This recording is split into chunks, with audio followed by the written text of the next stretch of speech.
Hello everyone and welcome to this new video tutorial. In this video guys, I'm going to show you a few tips and tricks to help you to easily edit your projects on Microsoft PowerPoint and also to work faster when using Microsoft PowerPoint. In this presentation I have different slides, each I want to edit differently. In the first case or in the first slide, I want to edit this table without the need of retyping information. I want to divide it into shapes, lines and text boxes. So to do so, I will have to press or to click in the table itself, and we will press Ctrl X or Ctrl V, and then we will press Ctrl Alt V, and here we are going to select Picture Enhanced Meta File. And again we are going to press Ctrl Shift G, and here Microsoft PowerPoint is saying that this is an important picture, not a group. Do you want to convert it to Microsoft Office drawing project? We'll just click yes, and now we are able to edit and to play with the information and with the boxes and with the lines inside our table.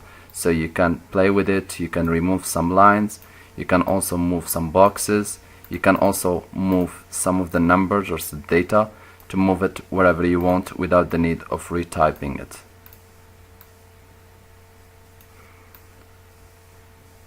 In the next slides we have smart art, and which also we want to break into shapes, lines and text so that it's easy for us to edit. To do so, we will have to click inside our smart art, and we're going to press Ctrl Shift G 2 times. Now our smart art has been turned into shapes and text boxes, so now we can play with it and edit it as we want. For example, I want to put this section of TV up and this section radio down, so we are going just to put it this way, and we click drop drag back, and we can always reorganize it as we want. It comes back easier to work with it instead of working with the smart art.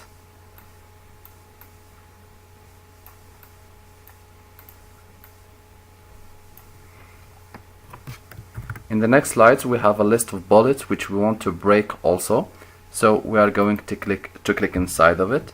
After clicking inside the box of the bullets, we are going to go home section, and we're going to look for convert to smart art, and here we are going to select the smart art which fits our requirement and the one which we want, for example, and here we have it, and we can select whatever the one which we want to match our need. This will avoid you the need of typing it again and again, and also will save you a lot of time when working on PowerPoint. Now we can just give it a title and you are ready to go.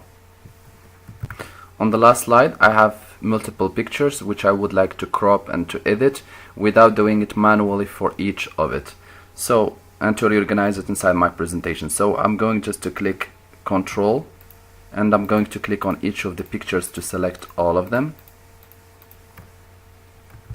We will go then to Format, and we're going to click on Picture Layout, and here we're going to select the form which we want for our pictures, and there will be all of them resized following the structure which we have chosen for it. I invite you to go through all of it to see the one which fits and which match your requirement. These tips and tricks will avoid you the need to go back and to type again the same data and to whenever you want to move it or to change location, and also it reduces the manual input required from your side. The final results looks like this after playing and editing my presentation using those tips and tricks. Now I can play with my data as I want and however I want. So here again I can just click here and change again the design, the format to whatever I want, and also the pictures in the last you can always add the text and edit it also. I hope this video tutorial was helpful to you guys. If you are still in need of help or assistance, you can always send us an email or leave us a comment, and we will do our best to help you. If you would like to encourage us, you can always leave us a like and a share, and do not forget to subscribe to get our latest videos. Thank you for watching, and talk to you soon in a new video tutorial.